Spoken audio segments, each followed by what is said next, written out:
Internationally, boundary of space is defined by the Kármán line, 100 kilometers above sea level. In this video, we're going to be launching this rocket right here, 1% of the way to space. Now, this is a very impressive rocket. This kit is the Apogee Aspire. I've bought and I built this rocket on my channel. Shameless plug for that review video. Go check that out. And this kit boasts two very impressive potential feats. One, with a very high thrust G motor, it can go Mach 1. And with one of Apogee's Medalist motors, a Medalist F motor, it can potentially go up a peak altitude of a mile. Now, both those motors, they have some restrictions on them. The F1, both of them are hazmat shipping, and I didn't really feel like paying for hazmat shipping.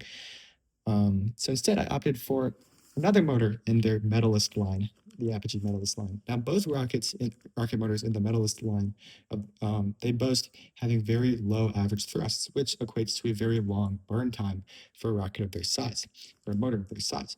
And a high burn time for a rocket that's very light, very thin, means that it can take it up very high. So even the E6-6 motor that I got here, which, if you don't know, the Estes motor, the Estes E motor, is an E12, an average thrust of 12 newtons versus this is average thrust of 6. So this has a much longer burn time. It's a very stark difference. So even this can take this up 3,000 feet potentially, or about 900 meters. And given that I'm at an elevation of about 100 meters, add that together, 1,000 feet, 1 kilometer, or 1% of the way to space. So here I have the motor with me too. It's actually already in the adapter because it's a 24 millimeter motor. This is meant to be a 29 millimeter minimum diameter rocket, but it includes this adapter here. I have this guy friction fit in there, and I do not feel like trying to pull this out to show you guys, so you can see the picture right here. But then that adapter just goes in there. You just put a little layer of tape right here just to secure it, which I'll do that in a second. And then at the pad, once we're putting the igniter in, right, it's a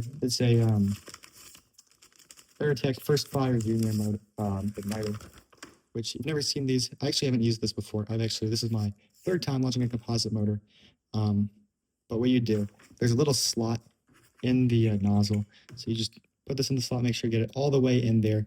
You just wrap it. You kind of do you can just see it in the instructions right here. You just kind of fold it over once, and you have a little layer of tape on the nozzle, and then you just fold it back over.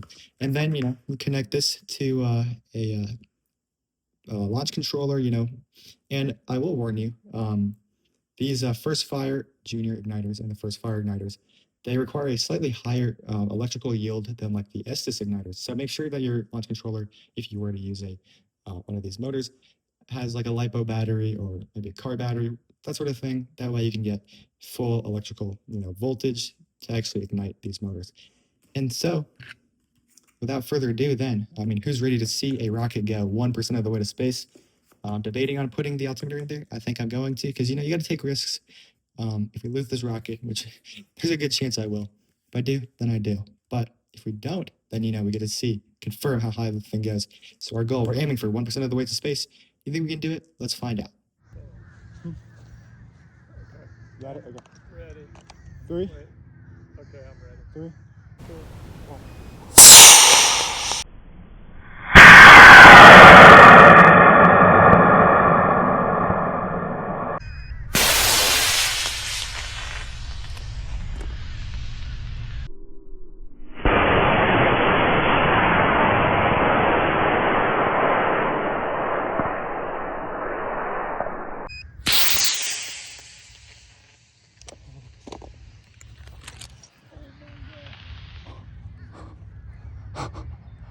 So we lost the rocket. There goes our altimeter. Unfortunate, right?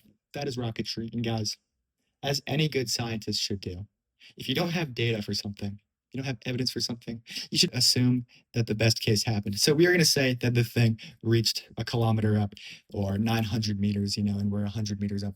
And we're going to say that we absolutely did reach 1% of the way to space. Because, there's no way to say we didn't. So let's just assume we did. That's what the simulation would say, right? We'll see, not great logic. But anyways, that was a very cool launch. Yeah. Today, I picked out this day because the forecast said it would have really clear skies and very low winds. Like, the winds are the main thing, because with a rocket going up a kilometer in the launch site that we have, it's like encircled by trees and stuff. Like there's like an area that's all good, big field, and then besides that, it's like surrounded by trees, inaccessible areas. To launch a rocket this high, we're really pushing our luck here to even try launching this. You really need to have no winds, and unfortunately, wildfire spreading, wildfire smoke spreading across the whole country. It did lead to some really, a lot of haze really high up, and so the rocket wasn't lost in the clouds, but it also like flew straight towards the sun. And so we just were not able to like we lost visuals on this, but we could still hear it. Like this thing was burning. This motor was burning for a really long time. It was crazy. It does not put out a big smoke trail at all. Like it was a very like thin smoke trail, as you guys saw in the video. But somehow though, even though we didn't recover the rocket, we didn't see the giant red streamer. We did actually find the rocket motor and the adapter here, and I really friction fit the thing in tight. Like I try to use pliers. You can see I cannot take this out after the launch, but you can kind of see inside there. Well, now you can't really on the camera, but you can here. But there you go. We have a composite motor here. I actually did even tape, like put some clear tape around the thing connected to the rocket. I thought it would hold, but I guess I should have used masking tape to hold it better. But I guess it's kind of worked out in the end because we do have this to show for our launch. It is a very interesting composite motor. I mean, one, the very slow burn time is cool, and it's not super, common to have such a slow burn time on a rocket motor. But a lot of composite motors, they have you put the igniter in like fairly deep in there, so it's touching the delay charge. But this one, it's just a tiny little notch up there. But it ignited with no issue. This rocket definitely went really high. Definitely sounded like it went really high. So that was really cool. Yeah, 1% of the way to space. We're successful, we'll say. I mean, we didn't recover the rocket, but we'll pretend we reached our mission. And so for that, guys, please like and subscribe for this rocket reaching 1% of the way to space. I hope you enjoyed. I have way more rocketry content on my channel and way more coming. So stay tuned for that, guys. I hope you enjoyed, and I'll see you again next time.